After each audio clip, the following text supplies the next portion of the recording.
மத்திய அரசு செய்ய வேண்டியதை மத்திய அரசு செய்து கொண்டிருக்கிறது. உலகம் முழுவதும் இந்த போரின் எதிரொலியாக உலகம் முழுவதுமே இந்த பிரச்சனை எல்லா நாட்டிலையுமே நிலவிட்டு இருக்கு. இந்தியாவில் பாரத பிரதமர் அவர்கள் இதுக்கான நடவடிக்கையாக ஒரு மீட்டிங் போட்டு கலந்துருக்காங்க. அவங்களோட என்ன பண்ண முடியும் பண்ணுறாங்க. தமிழக அரசு என்ன பண்ணணும்னு கேட்டிங்கன்னா, இன்றைக்கி வியாபாரிகள் நாங்கள்லாம் பாதிக்கப்பட்டிருக்கோம். ஹோட்டலில் இன்றைக்கி போர்டு போட்டுட்டாங்க, ஹோட்டலில் இந்த பொருள் இல்லை இந்த பொருள் இல்லைன்னு.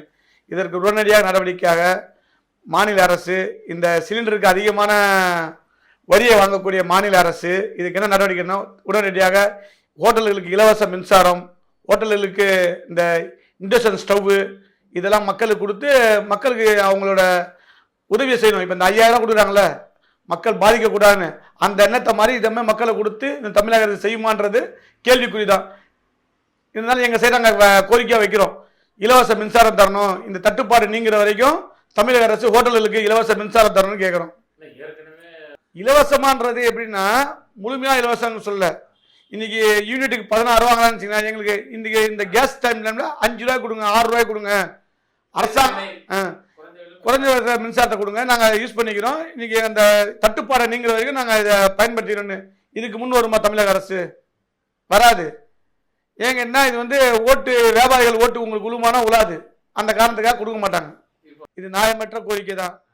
மாநில அரசு உலகம் முழுவதும் போர் நடக்குது, இதை கொண்டு வரதுக்கான முயற்சிகளை மத்திய அரசு செய்து கொண்டு இருக்குது. ஃபர்ஸ்ட் 50% வந்துச்சு, இப்போ 70% வருதாங்க நிலத்திலிருந்து. செய்தியை பார்த்துட்டு ஊடகமாக பார்த்துட்டு இருக்கோம். இதுக்கான நடவடிக்கையை மத்திய அரசு சீக்கிரமாக முடிக்கும் தான் நாங்கள் எதிர்பார்க்குறோம். மாநில அரசு இதுக்கு முன் வரணும். 2 கைகள் கோர்த்தாதான் மக்களுக்கு நாங்கள் நன்மை அடைய முடியும்.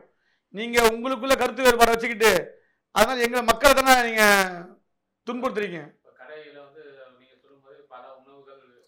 சார் இன்னைக்கு டீ கடையில் டீ இல்லை, ஓகேவா, சப்பாத்தி போட மாட்டேன்றாங்க. எல்லாம் அடுப்பு எரிஞ்சிட்டே இருக்கணும், அடுப்பில் சப்பாத்தி போட மாட்டேறான், தோசை இல்லைன்றான், சட்னி இல்லைன்றான், வெறும் மாவு வாங்கி குடிச்சுட்டு தான் வரணும். அந்த சூழ்நிலை தமிழக அரசு கொண்டு வருது. இப்போ மத்திய அரசு கூட என்ன சொல்லியிருக்காங்கன்னா, சிலிண்டர் பதுக்குவர்களுக்கு 7 ஆண்டு வரை சிறை தண்டனை, கடுங்காவல் சிறை தண்டனை கொடுக்க போறோம்ன்றாங்க. பதுக்கலை கண்டுபிடிக்கணும், அது மாநில அரசு உடனே நடவடிக்கை எடுக்கலாம். எங்க யார் பதுக்கிறா யார் பண்ணலான்னு இதுக்கு அடுத்த ஆல்ட்ரேஷன் ரெடி பண்ணணும். இன்னைக்கு நம்ம கார் பார்த்தீங்கன்னா பெட்ரோல் கார், அடுத்த நம்ம ஆல்ட்ரேஷன் பேட்டரி கார்னு கொண்டு வந்துட்டோம்.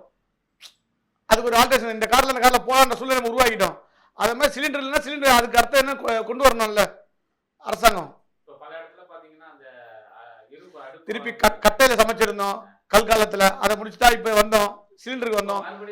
மாற்றம் வரணும், மாற்றம் ஒன்று தான் நிரந்தரமானது. அந்த மாற்றத்தை கொண்டு வரணும் அரசு. மக்கள் மீது அக்கறை இருந்தால் எல்லாத்தையுமே சாத்தியம் பண்ணி கொண்டு வரலாம். மக்கள் மீது அக்கறை பெறணும் அரசு. அது மாநில அரசாக இருந்தாலும் சரி,